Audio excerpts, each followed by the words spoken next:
In this video, we're going to set up the Baum, look at some of the feed and other things we need to think about when doing so. So we'll come back here, and right on the side of the panel is the on switch. So we'll turn that on, and you're going to see the screen come up with a test and a code.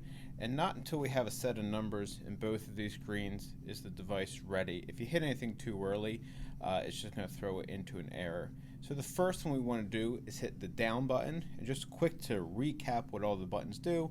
That's going to move our feed table up and down. This is our air. This is going to be our feed, and then this will be turning the machine on to start feeding paper through. So we're going to set this over here and look at the feed. First thing we're going to do is hit the down button, which will go the entire way to the floor, which we typically don't want. So once you have enough room right here for the stock of paper, we hit the middle red button in between those two green arrows, and we're ready for our feed. Our goal is to take our sheet of paper and get it to run down the middle of the registration table. We find the middle of the registration table by setting this to half of the width of our stock. So we're running it in 8.5 by 11 stock right now. So this needs to be set to 4 1/4. So if I loosen this, I can move this back and forth, and we'll get it to 4 1/4. Lock that up. Get our pile of paper. This can go flush against the front, and then over to the side. Don't push it the whole way against this black bar. Give it a good 1/8 of an inch or so, if not a bit more.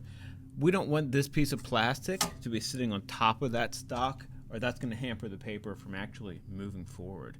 So once we get that set up, we're ready to raise our feed table back up. So we'll hit the up button. It's important to remember that it will stop automatically. You don't want to hit the button, the stop button, or it's going to think it's too low and it won't feed through at all. So just let it come up until it stops. Once we've done that, we can see we have plenty of room on this side. Can even pop it back over just a little bit. Something like that would be good. Before we reattach this side guide, I just want to talk about some of the stuff up here. First being the double sheet detector. What we're going to end up doing is taking our stock that we're running through, cut a little corner out of it, little square, lift up this mechanism, this little black handle. You can see that there's like an S14 up here that should be moving as well. And you'll see a silver circle. Just go ahead and put that stock in there. And what you've just done is set the double sheet detector. Say anything that's thicker than this one sheet, don't let it go through here. All right, so there's our double sheet detector. If you forget that, nothing's going to go through. The next part will be your blower positions. So we have our top blower and our second blower, the bottom blower I should say. The bottom blower, the goal of that is to hit the top 1/4 inch of your stock. The top blower should be separating your first and second sheet. These blowers also have a tube with numbers assigned to it that we can move around. One keeps the air concentrated in the middle, up to 5, which spreads the air across the feed table. If we look down next to the control panel, I'll move the camera real quick so we can see it. This sticker here, it's saying from 4 to 6 inches, blower positions 1 and 1, 6 to 9 inches, 1 and 2. So you're going to find your measurement here to figure out where your blowers should be positioned. So in this case, we're going to set them to 1 and 2, and then we'll turn the air on just to see what that's doing, where we're at. But before we're doing that, we're going to finish setting up our guides. So I took this left guide off, the one closest to me, just so it's easier to get in there and work with your paper. So I'm going to take that and put it back on. Let me readjust things a little bit here. Goes back on. That's good. And then to move that, we actually need to come all the way up here to this big knob that we can push that whole side piece in a little bit.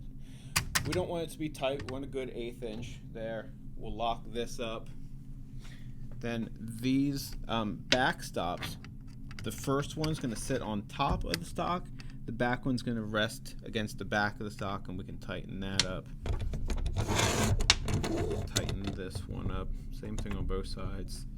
So now we're ready for the air. And I'm going to move the camera to the other side so we can see what good separation looks like. A little bit of a struggle there.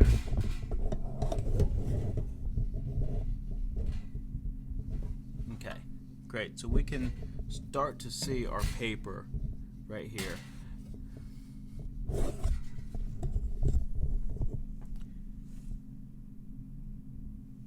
Alright, so we'll turn our air on.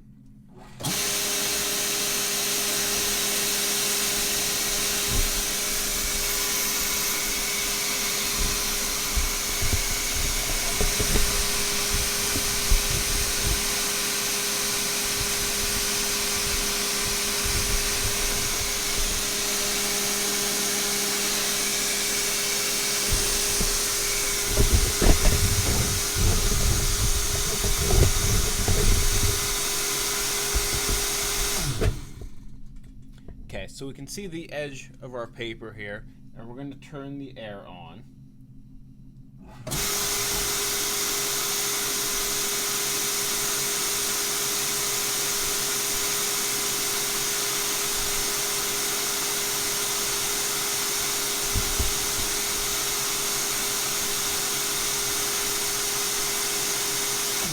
So we want to be able to have some good separation, and that'll have our feed set up.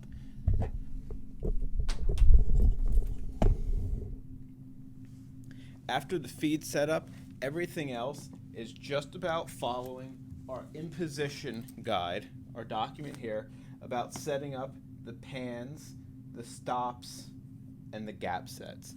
So just a quick few thoughts on what we want to take care of. The pans, we either need to figure out if it's open and if it's closed. We can tell just by looking at it if the open icon is here, and I'll move this in quick so we can see it. Right, that's the open icon with the flat line and the tip of the ski.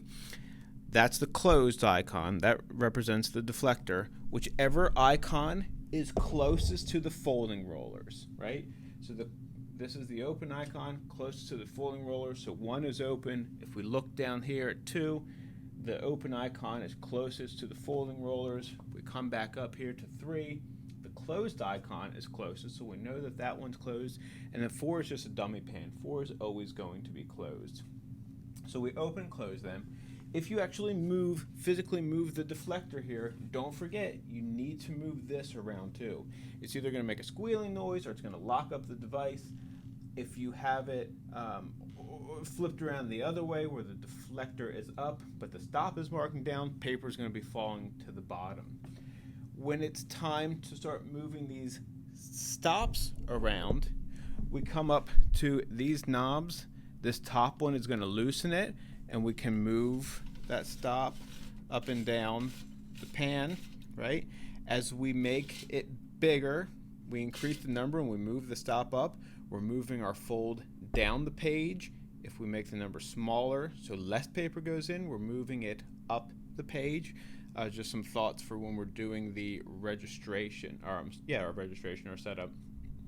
So this loosens it. This little guy on the side, don't loosen that. That's going to get these 2 knobs to move independently, and it's going to skew and angle our bar, which is not our objective. So we open and close pans, we set the stop where it needs to go, and then the last part is the gap sets, controlling the space in between those rollers. With the gap sets, it's important to remember that you want to create whatever fold that you're doing for the gap sets. So for example, the last group was doing a Z fold, right? So they made little Z folds. Take that and stick it in, not just the open sides. Make sure you're measuring and accounting for the bulk of the sheet where it folds. So they would go back in that way. I would also recommend, as you're going through and starting to do your make ready and get your sheets figured out, to mark your gripper. If you just put an X at the top there. Once it comes out the delivery, then it makes it a lot easier to figure out which is the front of your sheet.